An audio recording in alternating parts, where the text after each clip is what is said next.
সানি আমার ছেলে মারা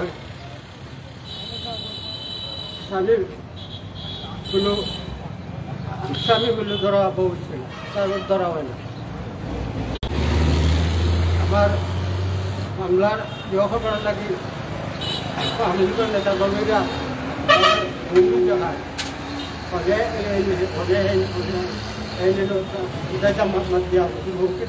দেখায় আমার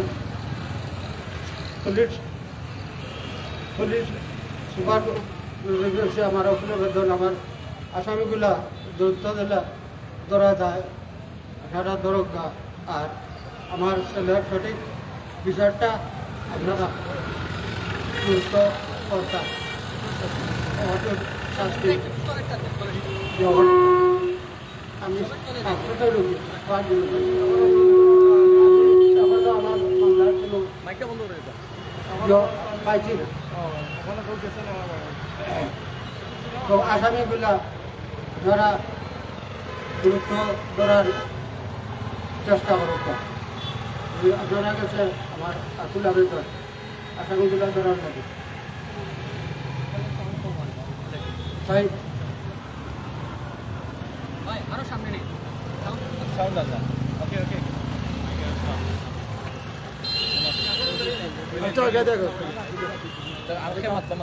আমার আমি শাসিত রোগীর পার্টি আমার মাত দিও না তার পরিবর্তে আমার সানিয়া মতন মামা আমার সম্পর্কে তাই নাতুরা আমার পার্টি দিলে আমি মাততাম পারিয়ার নাম অসুস্থ। আসসালামু আলাইকুম উপস্থিত সাংবাদিক ভাইরা, আমার শ্রদ্ধাভাজন মুরব্বিয়ান যুবক ভাইরা, আসসালামু আলাইকুম। আমি শিলঘাট শহীদ সানি আহমদের মামা। আপনারা জানেন বিগত সরকারের আমলে পুলিশ ও বিজিবির গুলিতে শহীদ হয়েছেন। গোলাপগঞ্জ মডেল থানায় মামলা দাখিল করেছি। এই দাখিলে মামলাটা বানচাল করেছে আমাদের গোলাপগঞ্জ এলাকার কৃতি সন্তান পুলিশের দালাল, স্বৈরাচার সরকারের দালাল ছিল। ওনার নাম আহাদুরবে নূর। আমি দু একটি কথা আপনাদের সামনে, যখন আমরা মামলা গোলাপগঞ্জ মডেল থানায় করেছি, 5-6 দিন হয় গোলাপগঞ্জ থানা আমাদেরকে কোনো বার্তা দেয়নি। তখন দায়িত্বে ছিলেন মীর নাসির শাহ, উনি ওসির দায়িত্বে ছিলেন। এরপরে আমরা গোলাপগঞ্জ থানায় যখন মামলার কোনো সারা শব্দ পাই নাই, তখন আমরা সিলেট উচ্চ আদালতে নিয়ে মামলা দায়ের করি। উনি যে কারণে হোক মীর নাসির সাহেবের সাথে হাত মিলিয়ে আমাদের মামলা থেকে পুলিশ বিজিবি সরিয়ে কিছু সংখ্যক আওয়ামী লীগের নেতাকর্মীর উপরে মামলা দিয়ে রেখেছিলেন। এর জন্য আমরা কোর্টে মামলা নিয়ে যাই। মামলা চলাকালীন অবস্থায় উনি আমাদেরকে একটি নোটিশ দিয়েছেন সার্কেল সাহেবের সিল সহ। তারিখটা আমার স্মরণ নেই, আমাদের কাছে কাগজ আছে। উসমানীনগর থানায় উপস্থিত হওয়ার জন্য আর গোলাপগঞ্জ থানায় উপস্থিত হওয়ার জন্য। একজন আসামি, একজন বাদী কসর আহমদ, উনি একই সময় একই টাইমে উসমানীনগর গোলাপগঞ্জ থানায় সময় দেওয়া সম্ভব হবে না। এটারে আমরা উপলব্ধি করি, একটা দরখাস্ত দিয়েছিলাম গোলাপগঞ্জ থানায় যে এই তারিখে আমাদের 2টা সার্কেল সাহেব নোটিশ দিয়েছেন আমরা হাজির হওয়ার জন্য। আমরা আজকে আপনারা মডেল থানায় সুযোগ দেন, আমরা উসমানীনগর চলে যাব। এইরকম একটা দরখাস্ত করিয়া উসমানীনগর গেছি।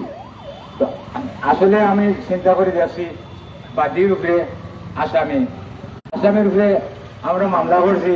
আসামি এবার সার্কেল সাহেবরে হাত করিয়া সার্কেল সাহেবের মাধ্যমে নোটিশ করছেন, বাদী গিয়া উপস্থিত হইতো গোলাপগঞ্জ থানাত উপস্থিত হওয়া যায়নি। তো আমরা তো মনে করছি উনি সার্কেল সাহেব সম্ভবত আওয়ামী লীগপন্থী সাহ বইবা নাসির সাহেব আওয়ামী লীগ মন্ত্রী স্যার আসেন কিনা এখানে জানি না। আমরার মামলা এটা গরিবর ছেলে যারা শহীদ হয়েছে এরা গোলাপগঞ্জ অনেক গরিব ফ্যামিলির লোকজন কানতে পারেন না, সহ্য করতে পারেন না। আপনার কাছে অনুরোধ, আপনারা আসামিরা দ্রুত গ্রেফতার দরকার। যারার বদৌলতে আজকে আমরা স্বাধীন হয়েছি। আজকে আমরা নির্বাচনের দাবি জানাচ্ছি প্রত্যেক দল, আওয়ামী লীগ করে প্রত্যেক দলে আমরা নির্বাচনের দাবি জানাচ্ছি কিভাবে নির্বাচন হবে এটা পরামর্শ দিতেছি। কিন্তু আমার অনেক দুঃখ লাগে, অনেক প্রোগ্রামে শহীদ যারা হয়েছেন তাদের বিচারের দাবি তোলা হয়নি। অনুরোধ করব তাদের বিচারের দাবি দেওয়া আপনারা প্রশাসনের কাছে দেওয়ার জন্য।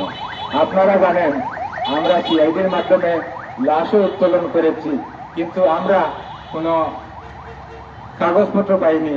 সিআইডি স্যার সম্ভবত ওনার উপরে যদি দিয়ে দেন তাইলে তো দিয়ে দিচ্ছেন।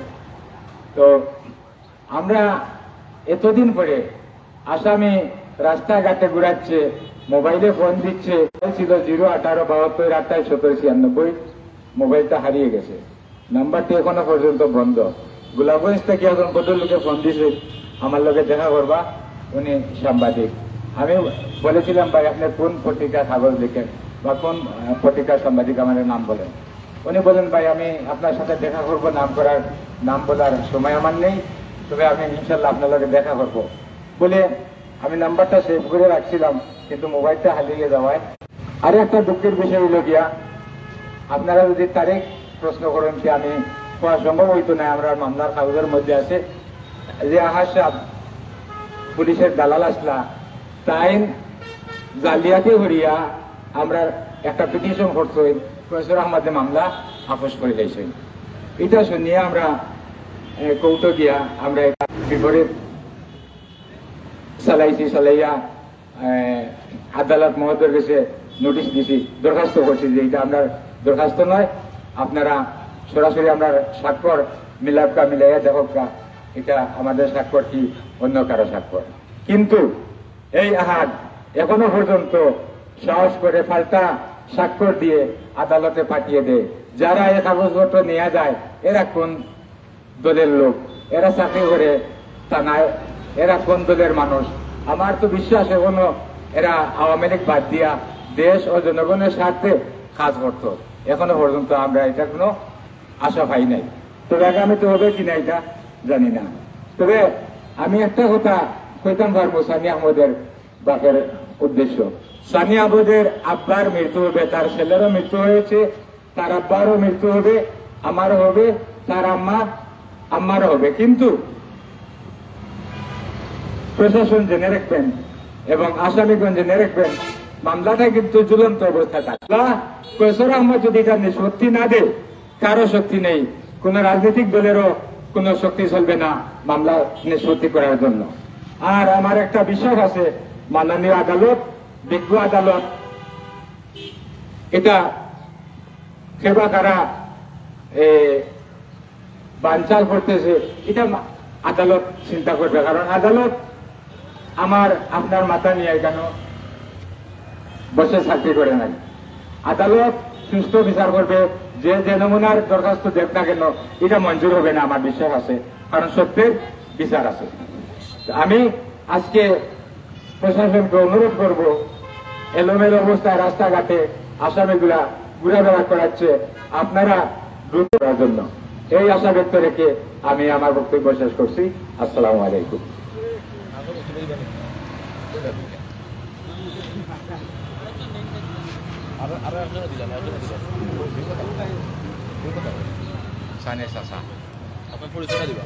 আসসালামু আলাইকুম। আমি হইলাম শহীদ সানি আমাদের চাচা, ছোট চাচা। তো আমারও হইল কি একটা কথা আপনাদের কাছে সাংবাদিক বা আইনজীবী, যে এই গরিবের যতটুকু অবহেলায় যতটুকু অবহেলিত তার বাপের জন্য সুস্থ মানুষের মোবাইলের ফোনে ফোন দিয়া নানান ধরনের হুমকি বা এই সেই আসামি হলে দেয়, মানুষের এক কথা উনি সামনে কথা বলতে পারতেছে না। উনি চিনবে কিভাবে যে উনি কোন লোক আর কোন সবসময় অশান্তির মাঝে রাখা হয়।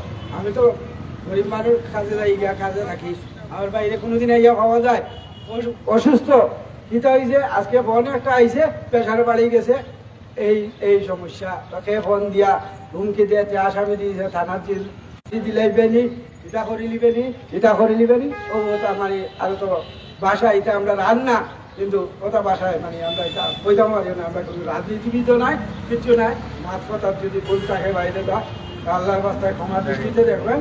আর আমাদের সহযোগিতা করে মামলা দিলেন আমার সানি আমাদের মামা, যে আমরা কথা বলতে পারি না, তাই উনার মামা আসছে বাগনার ইয়ের জন্য আনে, উনারা পর্যন্ত মোবাইলে হুমকি দেয়, ইয়ে করে মাথে কথা এই সময় আগুয়াই তারা কয় ভাই ইনো গিয়া কিতা কথা আমি তো ঝামেলা করিয়া লাভ নাই, জেলা হয় ওলা সমাধান করিলাম, গ্রামের একজন মেম্বার একজন চেয়ারম্যান পর্যন্ত আমরা আন্দাজ নাই।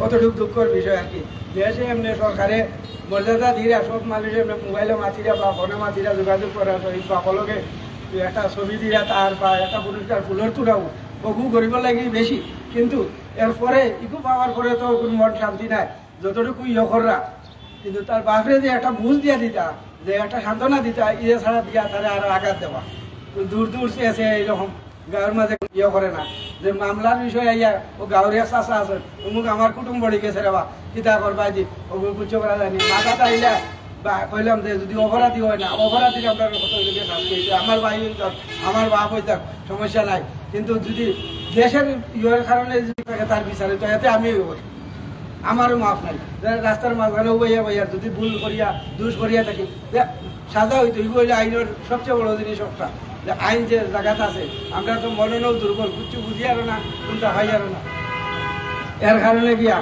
আমার বেশি বইটা করিয়া লাভ নাই, বুঝতাম পারিয়া না, মাথাইয়া বুঝাইতাম পারিয়া না। আসসালামু আলাইকুম। প্রিয় সাংবাদিক ভাইরা, আজকের মানববন্ধ শুভাকাঙ্ক্ষা শেষ পর্যায়ে আমি একটা কথা বলে সমাপ্ত ঘোষণা করব। আমি আপনাদের কাছে একটা কথা বলার জন্য ছিল, এটা বলে গেছি।